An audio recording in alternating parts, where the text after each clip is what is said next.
បាទនេះមន់ព្រៃ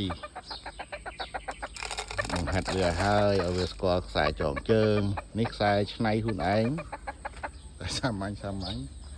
មន់ព្រៃស្អាតទេប៉ុណ្ណឹងបងប្អូនស្គាល់ខ្សែស្គាល់អីហើយដាក់ស្រូវឲ្យវាស៊ីមករៀងនេះ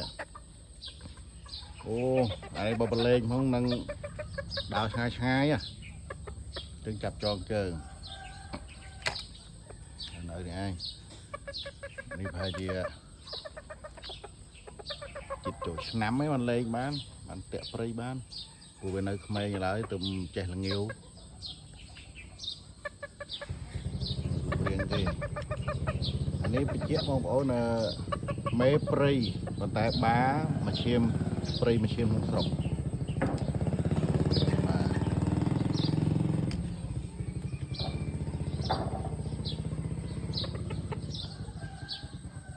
នេះវាមិនសត់ល្អប្រហែលទេព្រោះវាប្រកាសក្នុងស្រុកតែចេះហើយកាច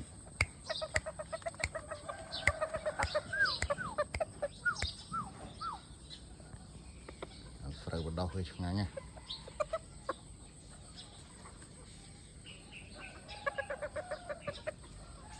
បាទអរគុណ